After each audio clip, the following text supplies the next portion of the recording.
ভারত কিছু মানুষ যায় না বাংলা বঙ্গোপসাগর তো মাছ ধরে লিজার কই ট্রেনে 50 আমার মধ্যে 40 কেজি করে চলে কিন্তু হালি চলতি নাকি চল হাওয়া দাও না চলছে কিন্তু চলে না খাইবার মতো না এত তোর মোটা মোটা চলে না ইন পুরানো চল ফসকা চল মাছ না হাজ নাই যারা বড় গুড়া গাড়া মাছ বাজে সব ঠিকই নাই।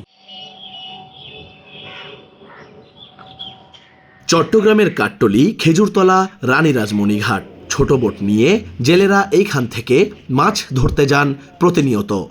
আগের দিনে এই ঘাটগুলোতে মাছ ধরা ছিল যেন একটি উৎসব, কিন্তু দিন দিন এই উৎসবে ভাটা পড়ে যাচ্ছে জেলেদের।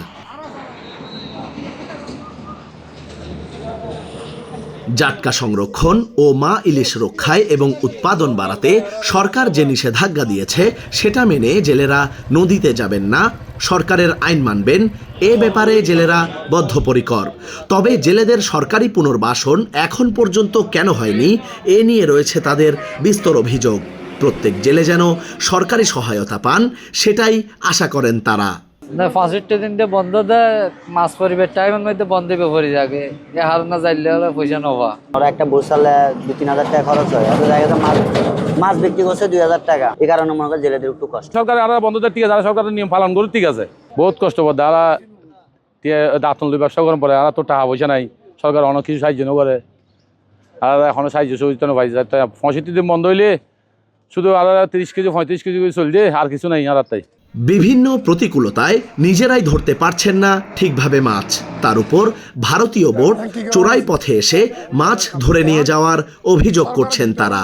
ইন্ডিয়া যা চাই এর গল্ল মাইলে যান চুক্তি করে 65 দিন বন্ধ মধ্যে 22 দিনের বন্ধ মধ্যে দেখি দেওয়া কমপ্লিট ভারত ডুগি মায়ের মাত্র ডুগি মাছ ধরে ধরে লিজার আর সীমানা আই যায়।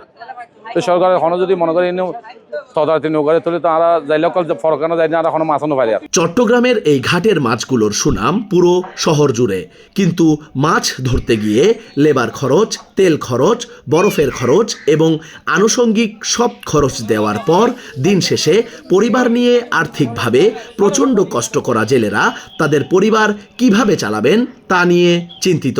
গরুর বেতনের মুড়ে তেলার পানি হস্তার হয়েছেন এটা আবার দিয়ে দেখি বোর্ডের লাইসেন্স করো, এই ছোটো বই নিতে যাইব তো 1 ঘন্টা 1.5 ঘন্টা বললে আবার লাইসেন্স করো, আর বোর্ডের মিদি পোস্ট গার্ডে করে 4200 টাকা।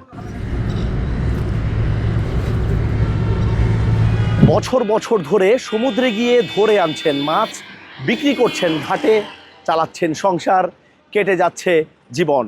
কিন্তু তাদের অভিযোগ একটাই, সব কিছুর পরিবর্তন হলেও পরিবর্তন হচ্ছে না তাদের জীবনযাত্রার মান কোনোভাবেই। আবির আহমেদ, কালের কণ্ঠ, চট্টগ্রাম।